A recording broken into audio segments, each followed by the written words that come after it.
दिल्ली में अखिल भारतीय सहकारी सप्ताह के आयोजन पर ये रिपोर्ट।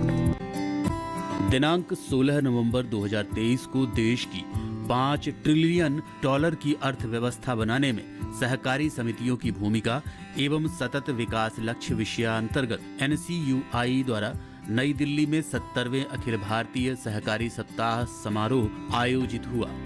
इस आयोजन का उद्घाटन केंद्रीय मत्स्य पालन, पशुपालन और डेयरी मंत्री श्री पुरुषोत्तम रूपाला जी ने किया। इस अवसर पर केंद्रीय मंत्री रूपाला जी ने सहकारी समितियों के महत्व और उनकी अपार क्षमता के ऊपर प्रकाश डाला। साथ ही विभिन्न सहकारी क्षेत्र की उपलब्धियों को उजागर किया। इसके अलावा देश के विकास में इन सहकारी समितियों की भूमिका से अवगत भी कराया। केंद्रीय मंत्री पुरुषोत्तम रूपाला जी ने देश के युवा वर्ग से इन सहकारी समितियों से जुड़कर रोजगार के अवसर प्राप्त करने का सुझाव भी दिया। इस अवसर पर केंद्रीय मंत्री पुरुषोत्तम रूपाला जी ने विभिन्न पुस्तकों का प्रकाशन भी किया। FPO का हमारे देश में प्रधानमंत्री जी के दिशा निर्देश पे एक नया मॉडल डालने का कोशिश चल रहा है।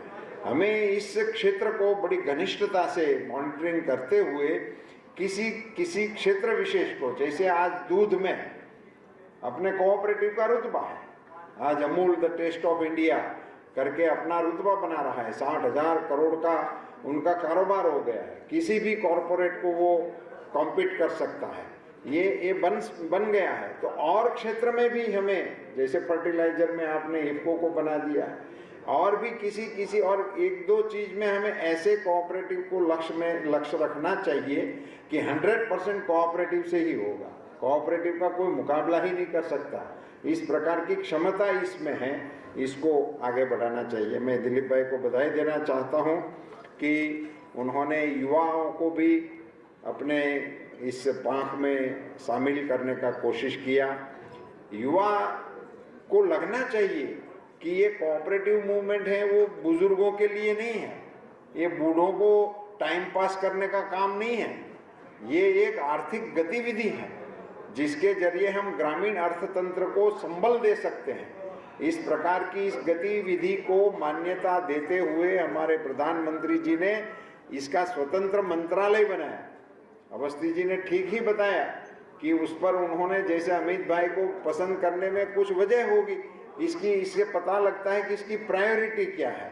वो प्रायोरिटी दिखाने के लिए ये सब कुछ हुआ है। और अभी हमारे देश के बहुत बड़े जो कारोबार हैं, जिस प्रकार से ऑर्गेनिक प्रोडक्ट्स के एक्सपोर्ट की बात हुई, बीज की बात हुई, उन सारी चीज़ों को अभी बड़े पैमाने पे कोऑपरेटिव क्षेत्र के जरिए आगे बढ़ाने का सहकार विभाग ने निर्णय भी कर लिया है। और इन बड़ी बड़ी कंपनियों को इसको नोडल एजेंसी के रूप में काम करने का निर्णय भी हो गया है और उसमें वो आगे भी बढ़ रहे हैं। तो इनके जरिए हम युवाओं को नए क्षेत्रों में कैसे कोऑपरेटिव को आगे बढ़ाकर काम में लागू करने का प्रयास कर सकते हैं, इनके बारे में बताना चाहिए। सारे देश में हमारी इनकी आवश्यकता है।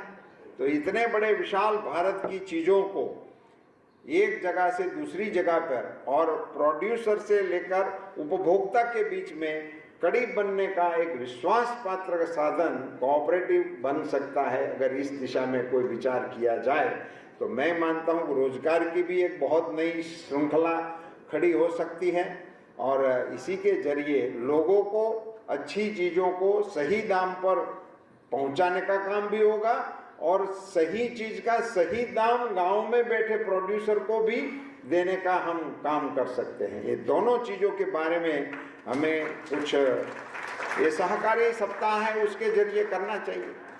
सहकारी सप्ताह पूरे देश में मनाया जाएगा।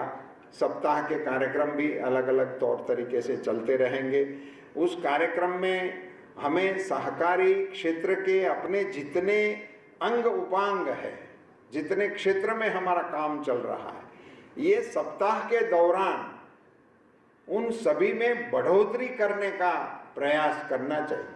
सभी में, जो भी हमारा दूध में काम करने वाले हैं तो उनको अपने क्षेत्र में बढ़ोतरी करने का लक्ष्य देना चाहिए। शुगर में कर रहे हैं उन्हीं को अपने क्षेत्र में बढ़ोतरी करने का करना चाहिए। जिस भी क्षेत्र में हम कोऑपरेटिव काम कर रहे हैं वो ये सप्ताह के दौरान, क्योंकि ये हर साल का आपका कार्यक्रम, हम जिस क्षेत्र में हम काम कर रहे हैं उस क्षेत्र का विस्तार बढ़ाना चाहिए, हमारा एरिया बढ़ाना चाहिए, हमारे सदस्यता बढ़ानी चाहिए, हमारा वॉल्यूम बढ़ाना चाहिए। जो भी है उसमें कुछ न कुछ विस्तार करने का प्रयास हमें करना चाहिए। ये सहकार सप्ताह के दौरान मैं मानता हूं कि आपके सहकारी कार्यकर्ताओं के द्वारा, भारतीय राष्ट्रीय सहकारी संघ के द्वारा इनके विस्तार के बड़े पैमाने पे कार्यक्रम होगा तो देश की सरकार का जो सहकार से समृद्धि की ओर का लक्ष्य है उसको हासिल करने में हम कामयाब रहेंगे।